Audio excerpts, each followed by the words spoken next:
स इंट्रो आरंभ। नमस्कार मेरे प्रिय मित्रों, आज हम एक ऐसे प्रश्न पर बात करने जा रहे हैं जो हर इंसान के दिल में कहीं न कहीं छुपा होता है।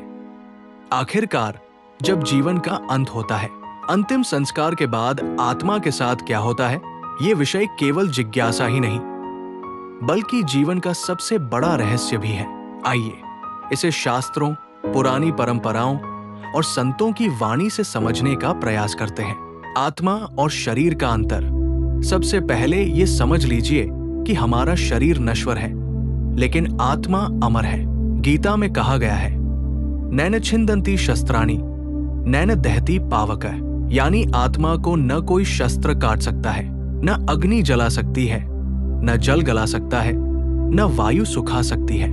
जब शरीर का अंत होता है, आत्मा उस शरीर को छोड़ देती है।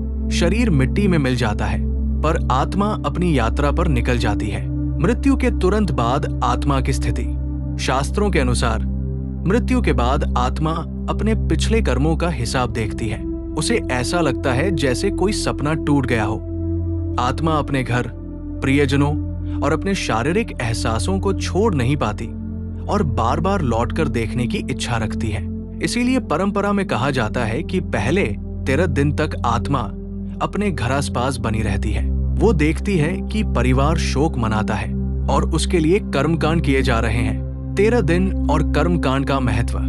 हिंदू परंपरा में 13 दिनों का शोक काल इसलिए रखा गया है ताकि आत्मा को धीरे धीरे ये एहसास हो सके कि उसका ये शरीर अब नहीं है। इस दौरान पिंडदान, तर्पण और श्राद्ध जैसे संस्कार किए जाते हैं। पिंडदान का अर्थ है आत्मा को अन्न और ऊर्जा प्रदान करना ताकि वो अगले सफर में तृप्त रहे। तर्पण का अर्थ है जल अर्पण करके आत्मा को शांति और संतोष देना, जिससे वो बिना किसी उलझन के आगे बढ़ सके।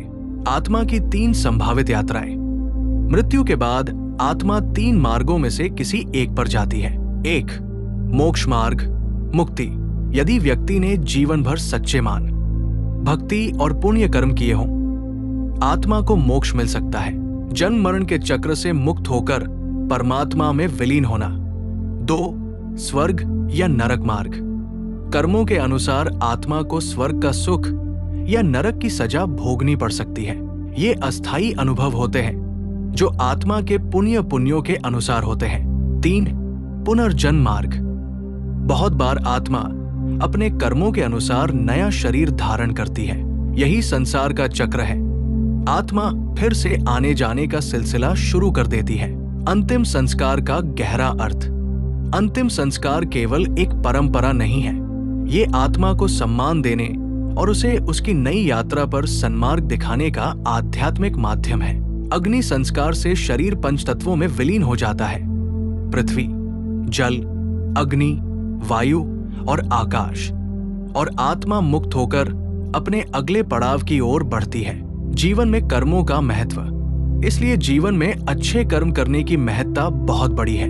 हमारे शब्द, विचार और कर्म, ये तीनों मिलकर आत्मा के अगले पद को निर्धारित करते हैं। भजन, सत्संग, दान, पुण्य और दूसरों के प्रति करुणा आत्मा को शुद्ध करते हैं और मोक्ष की संभावना बढ़ाते हैं। समापन, क्लोजर। तो मित्रों, मृत्यु अंत नहीं है, ये आत्मा की नई शुरुआत है। हमारे कर्म ही तय करते हैं कि आत्मा को मोक्ष मिलेगा, स्वर्ग मिलेगा या पुनर्जन्म लेना होगा। इसलिए आज से ही अपने जीवन को नेक कामों, सच्चाई और प्रेम से भर दें ताकि जब वो पल आए तो आत्मा शांत और सुखी होकर आगे बढ़ सके। अगर आपको ये चर्चा पसंद आई हो तो कृपया इस वीडियो को लाइक करें, अपने विचार कमेंट में लिखें और चैनल को सब्सक्राइब कर दीजिए ताकि ऐसी और आध्यात्मिक जानकारियां आप तक पहुंचती रहें।